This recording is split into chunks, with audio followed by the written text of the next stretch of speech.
पंजाब के फिरोजपुर में national highway पर कुछ प्रदर्शनकारी किसानों ने कथित तौर पर पीएम मोदी का रास्ता रोक लिया।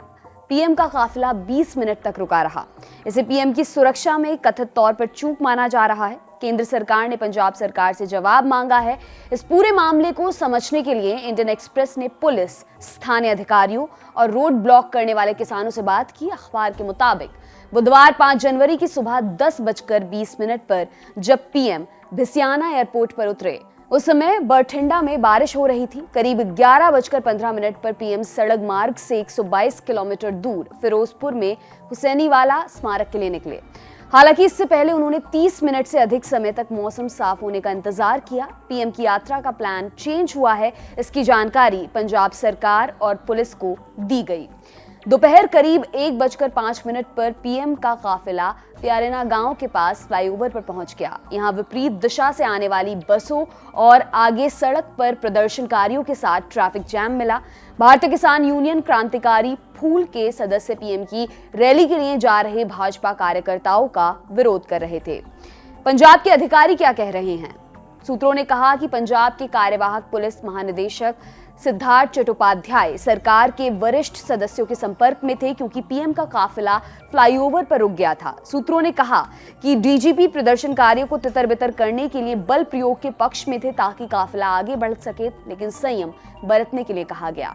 सूत्रों ने कहा कि डीजीपी से कहा गया था कि पुलिस को ऐसा कुछ भी नहीं करना चाहिए जिससे राज्य सरकार को परेशानी हो, जैसा कि 2015 में बरगारी में बेअदबी की घटना के बाद बेहबल कला में प्रदर्शनकारियों के खिलाफ पुलिस कार्रवाई के दौरान हुआ था।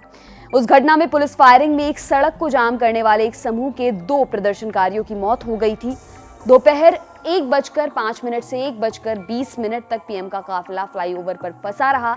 पीएम के दौरे के लिए 10 वरिष्ठ पुलिस अधीक्षकों के साथ साथ समान सीनियरिटी के 10 अधिकारी ड्यूटी पर थे। फिरोजपुर रेंज के डीआईजी इंद्रबीर सिंह ने अखबार को बताया कि पीएम का काफिला जहां रुका वो पूरा एरिया मोगा एसएसपी के अधीन था। अतिरिक्त पुलिस महानिदेशक जी नागेश्वर राव की ओवरऑल सुरक्षा की जिम्मेदारी निभा रहे थे। हालांकि राव ने अखबार के सवालों के जवाब नहीं दिए। वहीं इंद्रबीर सिंह ने कहा कि विरोध की सूचना मिलने के बाद वे मौके पर गए, लेकिन देर से पहुंचे। पीएम के काफिले से मुश्किल से 15 मिनट पहले मोगा के एसएसपी चरणजीत सिंह सोहल ने कहा, हम इसकी जांच कर रहे हैं। हमने 35-40 किलोमीटर की दूरी तय की थी। हम देख रहे हैं कि इन 5 किलोमीटर में क्या हुआ। धरना देने वाले क्या बोले? फ्लाईओवर पर धरना दे रहे भारतीय किसान यूनियन क्रांतिकारी फूल के राज्य महासचिव बलदेव सिंह जीरा ने माना कि फिरोजपुर एसएसपी ने उन्हें सूचित किया था कि पीएम का काफिला उस सड़क से गुजरेगा, लेकिन किसानों को लगा कि विरोध को रोकने और तितर-बितर करने के लिए ये महज एक चाल है। बलदेव सिंह जीरा ने आगे कहा, हम वहां भाजपा की गाड़ियों को रोकने के लिए थे। अगर हमें पता होता कि पीएम वास्तव में इसी रास्ते से यात्रा कर रहे हैं तो हमारी प्रतिक्रिया कुछ और होती। आखिरकार वे हमारे भी पीएम हैं।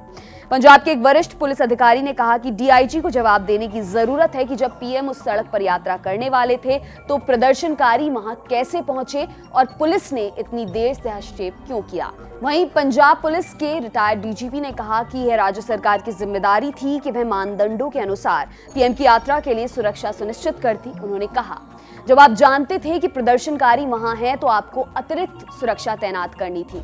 किसानों को दूर जाने के लिए कहना था क्योंकि पीएम वहां से गुजर रहे थे। यह एक गंभीर चूक है। आप इतने कम समय में चीजों को क्लियर नहीं कर सकते।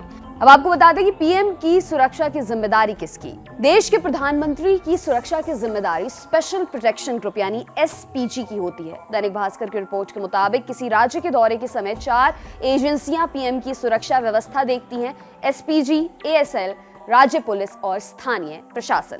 एडवांस सिक्योरिटी संपर्क टीम एएसएल प्रधानमंत्री के दौरे से जुड़ी हर जानकारी से अपडेट होती है। एएसएल टीम केंद्रीय सुरक्षा एजेंसियों के अधिकारी के संपर्क में होती है। स्थानीय पुलिस पीएम के दौरे के समय रूट से लेकर कार्यक्रम स्थल की सुरक्षा संबंधी नियम तय करती है। आखिरकार पुलिस के निर्णय की निगरानी एसपीजी अधिकारी ही करते हैं। एसपीजी की ब्लू बुक क्या कहती है, ये भी आपको बताते हैं। एसपीजी की ब्लू बुक को लेकर पत्रकार नीतू जैन ने एक के बाद एक कई ट्वीट किए हैं।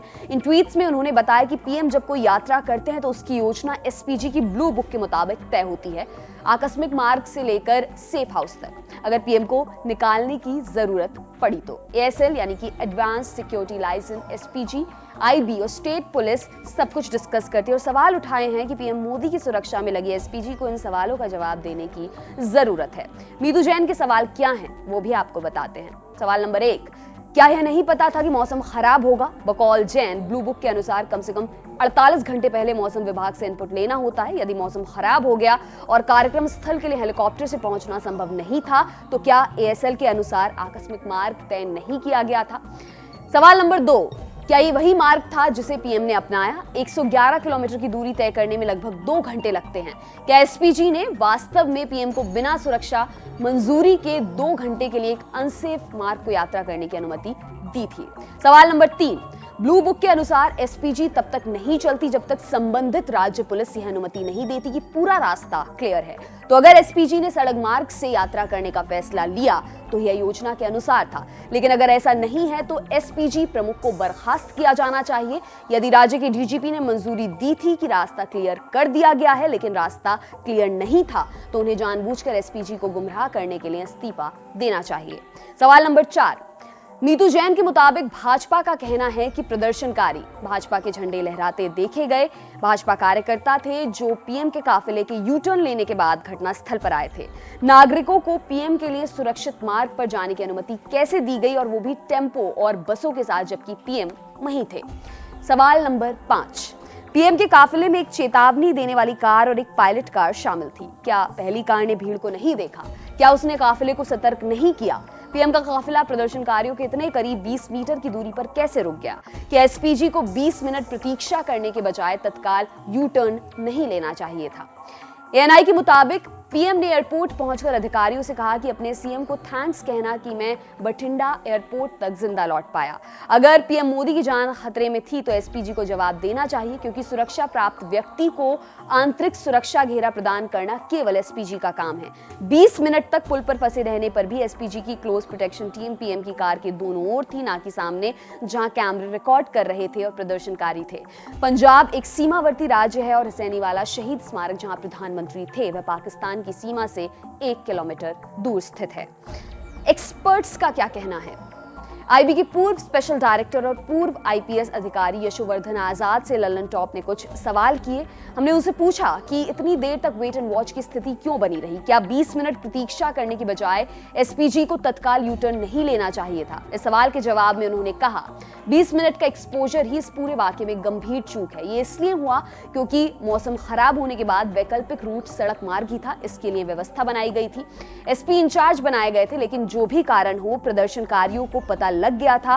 मोबाइल सबके पास है, किसी भी जिले में पीएम का काफिला अगर रोड से जा रहा है तो लोगों को पता लग ही जाता है। ऐसे समय में वो प्रदर्शनकारी मौके पर आ गए। उन्होंने आगे कहा, पीएम का काफिला चल रहा था, आगे स्टेट पुलिस के लोग थे रास्ता क्लियर करने के लिए और एक फोर्स भी चलती है साथ में। इन्होंने पीएम के काफिले को पीछे रखा और आगे जाकर प्रदर्शनकारियों से नेगोशिएट करने लगे। यही गलत हुआ, ये नहीं होना चाहिए था। निर्धारित मापदंड के अनुसार काफिला किसी भी हालत में नहीं रोकना था। अगर बल का भी प्रयोग करना पड़ता तो उन्हें करना चाहिए था, क्योंकि पुलिस नेतृत्व ने फैसला नहीं लिया। किसानों के खिलाफ एक्शन लेने में क्यों हिचकिचाए, इसलिए ये गहरी चूक है।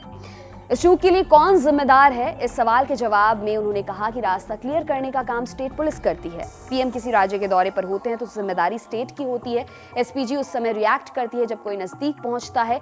ये गलती स्टेट पुलिस से हुई, उन्होंने आगे कहा, लेकिन इसके पीछे कोई बहुत बड़ी कॉन्स्पिरेसी नहीं थी। ये भूल हुई है। सारे राज्यों को गंभीरता से सोचना चाहिए कि पुलिस नेतृत्व आज फैसला क्यों नहीं ले रहा है। ऐसी घटना फिर से ना हो, इसके लिए क्या कदम उठाए जा सकते हैं? आईबी के पूर्व स्पेशल डायरेक्टर ने कहा कि ऐसा कभी नहीं हुआ है। देखना पड़ेगा कि वैकल्पिक प्लानिंग सही तरीके से हो, लेकिन सबसे जरूरी है कि केंद्र और राज्य सरकारों में सामंजस्य, ये बेहद जरूरी है, ताकि जब ऐसी स्थिति पैदा हो कि वैकल्पिक मार्ग चुनना पड़े तो ऐसी स्थिति ना आए।